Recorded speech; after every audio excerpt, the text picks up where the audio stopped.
É muito legal você poder rodar com um brother, entendeu? Parque da Canastra. Oi, tudo você? Nós estamos indo visitar a queijaria seu Zilomar. É uma casinha aqui, um mirante, que todo mundo vem tirar foto. Que lugar maravilhoso.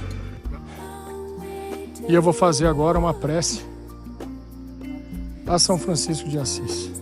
Das 5 chagas doidas que sofreram nosso Senhor. São quantas vacas em lactação ali?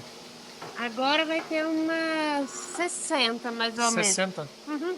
E assim que chega lá, a gente já coloca o coalho e o pingo. Notebook raiz. Que massa, né?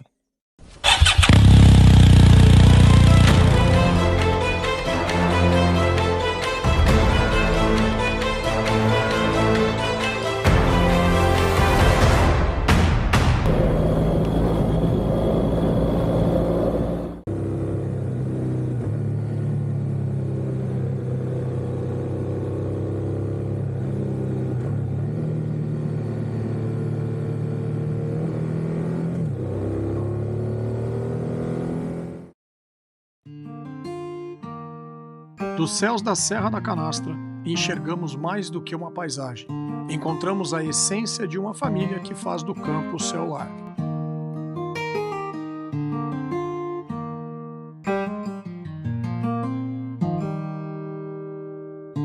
Nesse episódio, descobriremos a primeira etapa da produção do queijo Zilomar, guiada por uma das filhas, a Renata, enquanto revisitamos o manejo dos pastos com a Gabi.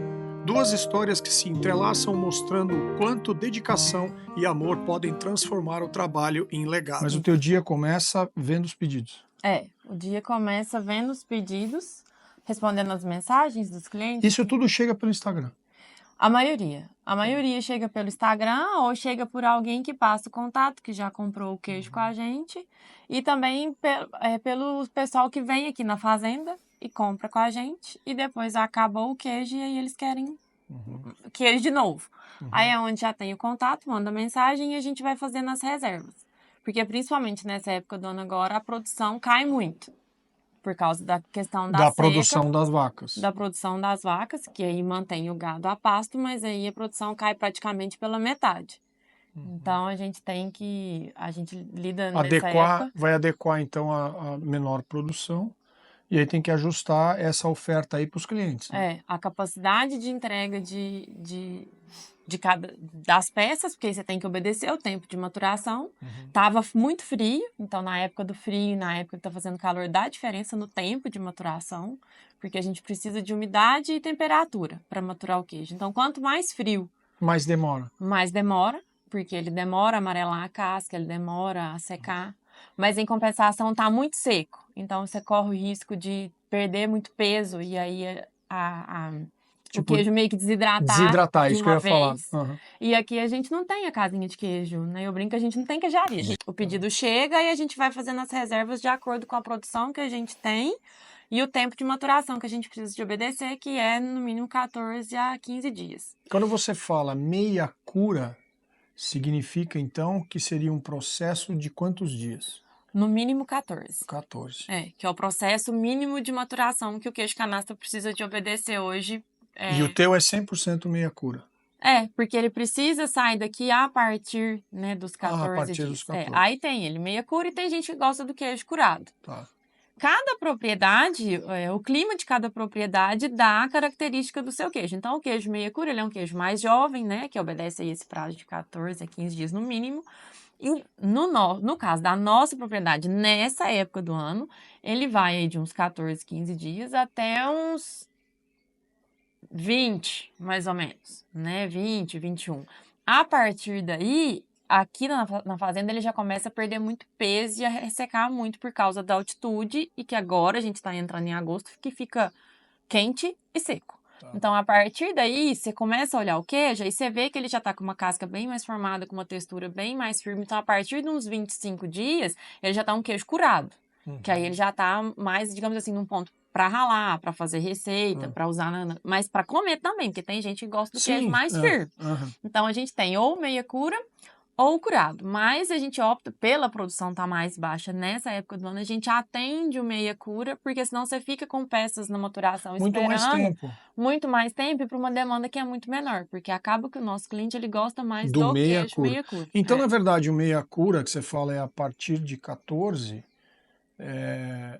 mas você não tem uma data fixa, né? Porque como tem essas variações de umidade e tal e temperatura, você tem que monitorar isso e você determina o fim dessa maturação, né? Tipo assim, determinar o fim significa, tá pronto para vender, vai embora. Sim, e tá no ponto também dos 14 dias que obedeceu, mas igual, nos dias que estava muito frio.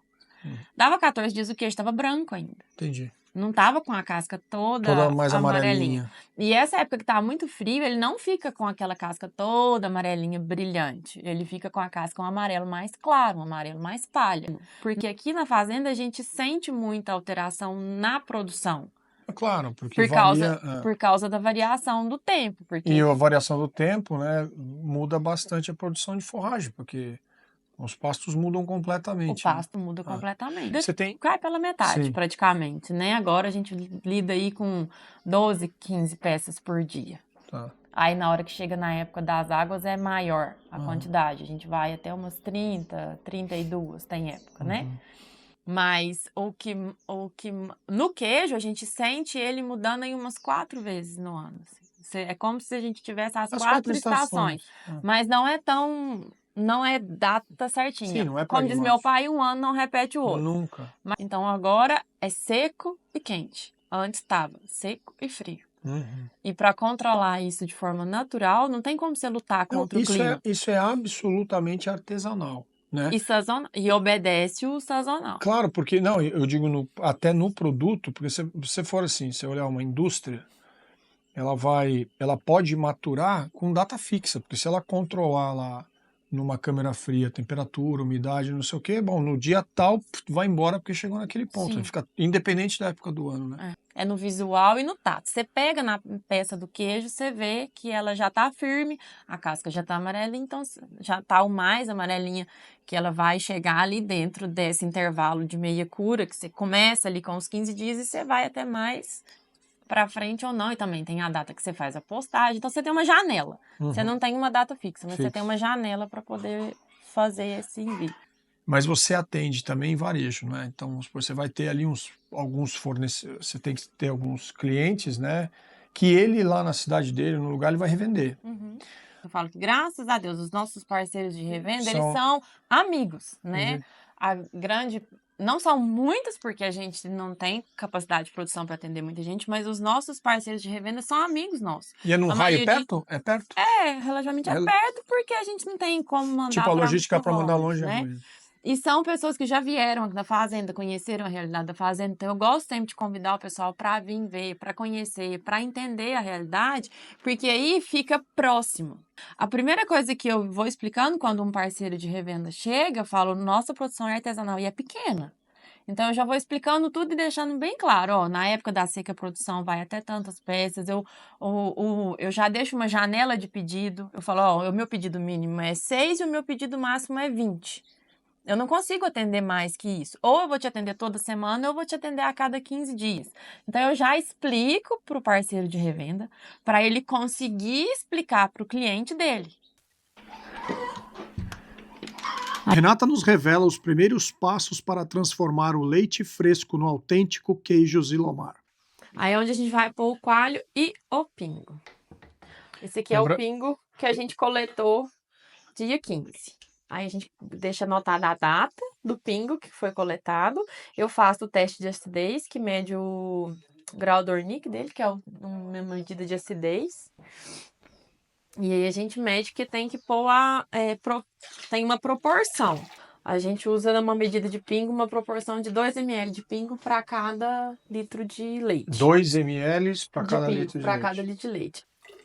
É quase que uma receita, né? É quase que uma receita. Eu brinco que aqui é a parte do meu laboratório.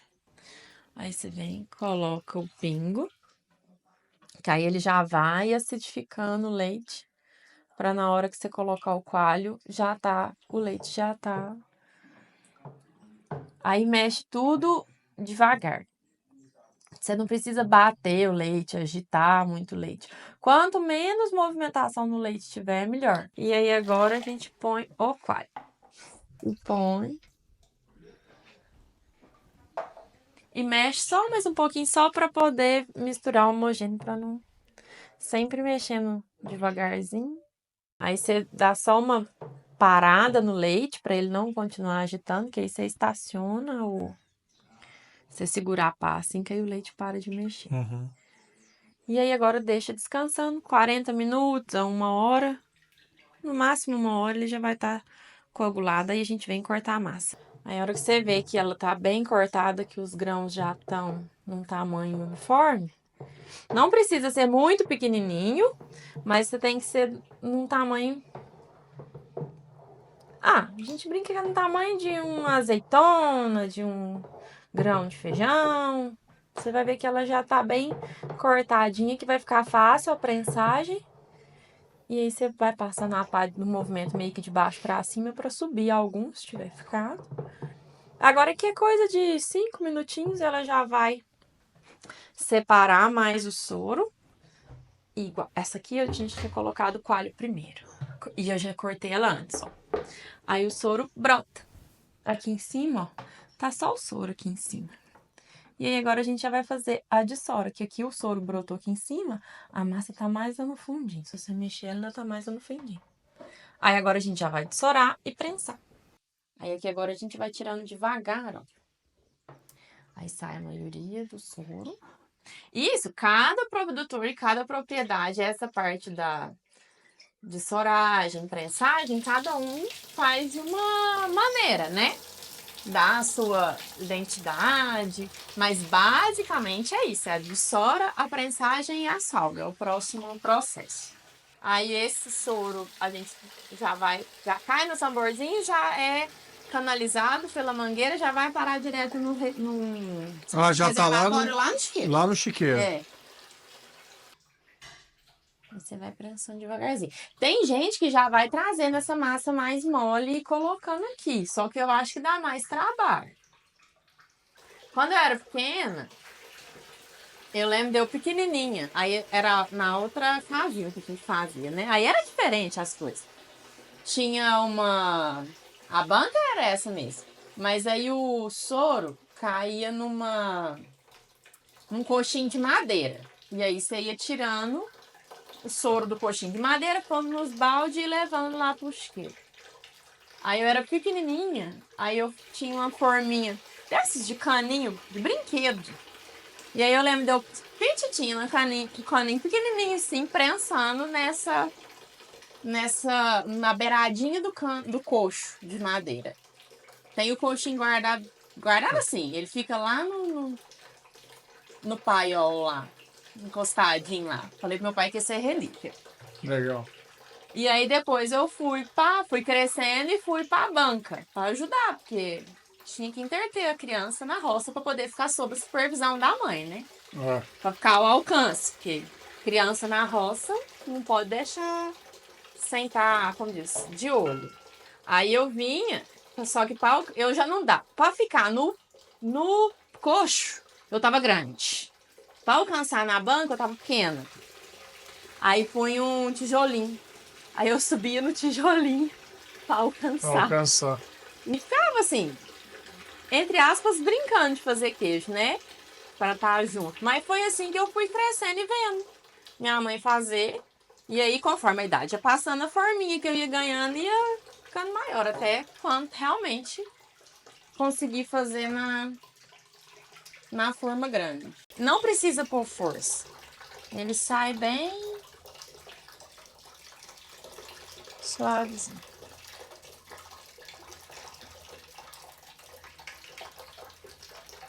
Aí você vai girando e prensando devagarzinho.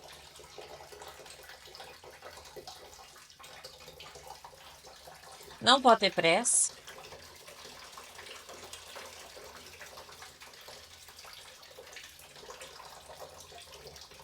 Eu vou deixar no outro, vai descansando aqui. E aí, ele sozinho mesmo ele vai soltando o sorinho. Porque enquanto eu vou prensando um, o outro vai descansando. Na hora que eu terminar de prensar esse, a próxima massa já tá firme. E aí você vê que ela já não tá soltando tanto excesso de soro mais. E aí você vê que pelo tato ele já tá firme a massa. Aí é onde a gente vai pôr na forma do queijo. Pelo ladinho certo. Aí é onde que dá uma peça, ó, de 1 quilo. Aí você põe na forma, dá só uma prensadinha. Pra acabar de dar um acabamento, né? E o formato. E aí mesmo na forma ele ainda sai mais um pouquinho de soro. Aí a gente vai pondo eles aqui em cima, que aqui mesmo ele vai escorrendo mais um pouquinho. Depois que tiver todas as peças prontas, a gente põe a telinha, vira ele e coloca sal.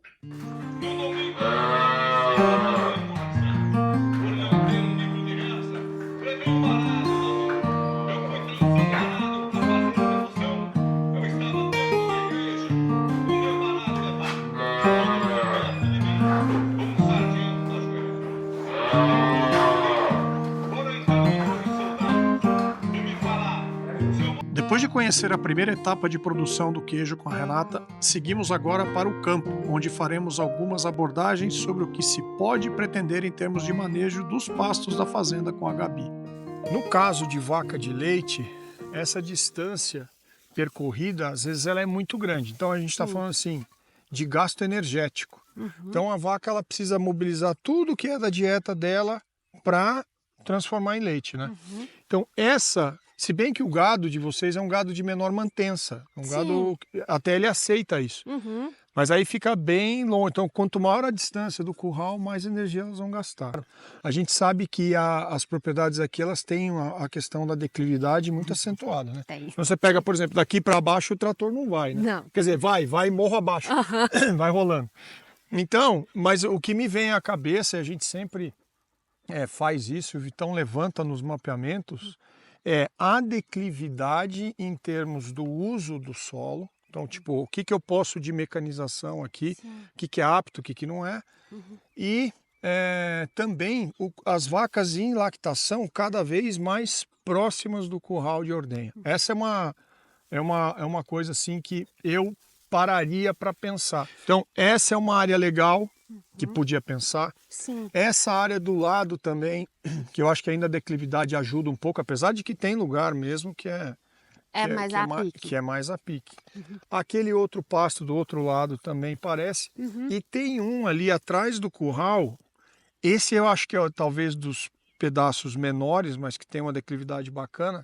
Mas normalmente a gente usa eles para espera das vacas. E aí o cara fala assim, puxa, mas aqui eu não tenho como sacrificar. Não, mas de repente a gente puxa um pouquinho para o lado da espera das vacas e tem uma área. Então o que eu acho bacana é tentar usar tudo que tiver mais próximo para a vaca de leite. Por exemplo, aonde der para andar uma cerca elétrica, deixando para dentro um lugar que um trator daria para adubar, se você fizer esses pedaços menores, mas com maior número de subdivisões, com cerca elétrica, aí você faz um rotacionado super bacana. Então vamos dizer, vocês estavam falando de 60 vacas em lactação.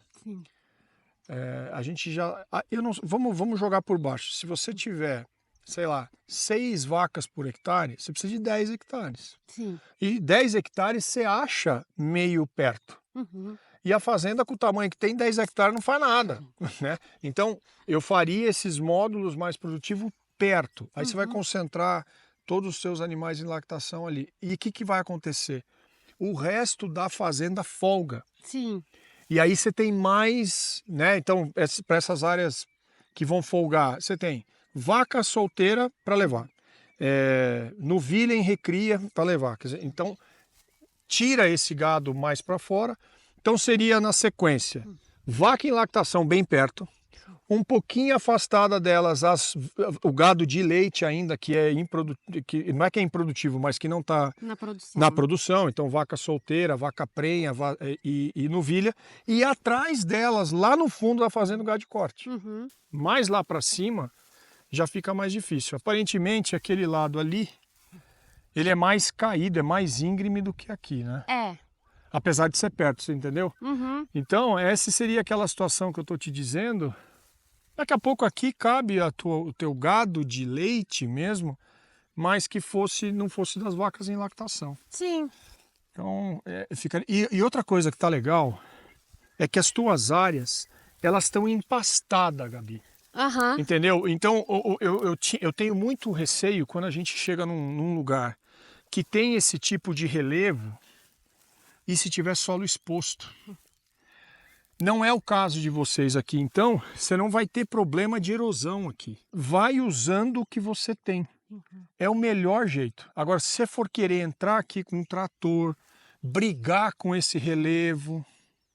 A gente vai contra a natureza. Você vai contra a natureza, aí não vai dar certo.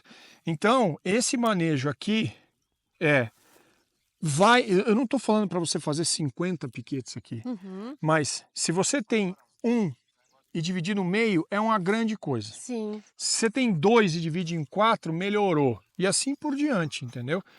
O pasto é desse jeito mesmo. Então, assim, a gente sempre vai ver essa coloração mais amarelada, mais seca, mas isso é por causa do clima. Sim. Com certeza no verão isso aqui fica bem mais verde, né? Fica. Então aí que tá. Quando tá mais verde e volta a chover, esse pasto vai ter um acúmulo muito grande. Se ele vai ter um acúmulo muito grande, eu vou precisar colher esse pasto com elas. E vai ser melhor para você com o maior número de subdivisões. Agora você imagina só, ó, nós estamos num lugar que é mais plano. Aí esse gado tem que pegar e subir. Quando o pasto é grande e ainda dentro desse pasto grande tem uma variação considerável de declividade, acontece que elas estão comendo aqui e aí não dá tempo, pelo tamanho, já dá uma desuniformidade de pastejo porque elas nem lá em cima chegam. O que começa a acontecer? Começa a sobrar pasto lá e rapar aqui, porque elas comem o pasto rebrota, elas ficam aqui, ficam aqui, ficam aqui. Então, pela distância e pela declividade, acaba que no final do período das águas você tem uma área aqui para baixo onde elas mais ficaram rapadas e o pasto sobrando tudo lá para cima. E passado. E passado. Então, super pastejo, que é ficar aqui em cima direto, e subpastejo, que é não chegar lá, são perdas iguais. E não é o gado no primeiro momento, entendeu? Às vezes, cara, tem um potencial de produção de leite do gado próprio daqui, que às vezes você nem sabe. Você subestima a produção delas, porque elas não têm comida de acordo. Elas têm comida, mas essa comida pode melhorar. Sim. Então, assim, eu não vejo falta de forragem para os animais, porque eu não vi pasto rapado, ainda mais num período desse, né? Mas a gente sabe que a vaca em lactação, no pré-parto, ela tem que estar gorda. Sim. Ela tem que estar com uma condição corporal boa. Porque ela vai pegar essa reserva que ela acumulou, ela vai mobilizar essa gordura e jogar para a produção de leite. Por isso que a gente vê normalmente vaca em ordenha um pouco mais magra. Ela está mobilizando, não é, essa gordura para a produção de leite. Então é mais comum você aceitar uma vaca, e não é magra, né? Mas uma vaca num score menor do que o gorda tradicional, porque ela está produzindo leite. É de graça vir aqui? Hein? Acho que achou que ia ficar sem trabalhar. Vai! Gostou da moto? Agora lava. Uma pausa bem-vinda no ritmo da fazenda para apreciarmos as maravilhas da região. Vídeos como esse impressionam, mas nada se compara a estar aqui. A natureza convida a sair de casa e viver essa experiência sem filtros.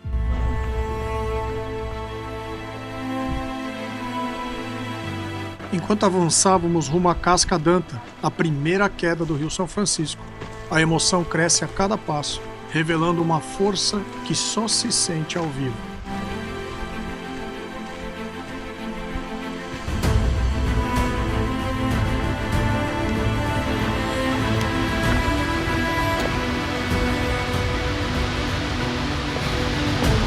Puta, que animal isso!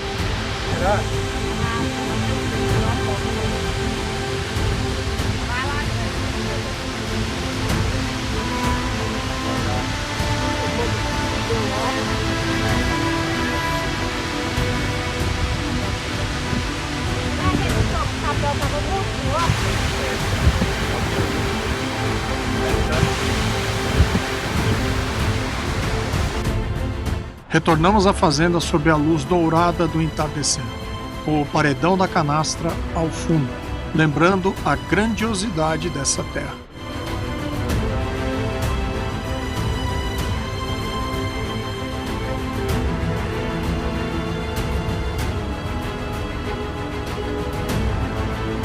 No próximo episódio, vamos acompanhar a última fase da produção do queijo, do manejo das pastagens e, de quebra, conversas marcantes com seu Zilomar e Dona Marta, encerrando nossa jornada na canastra com chave de ouro.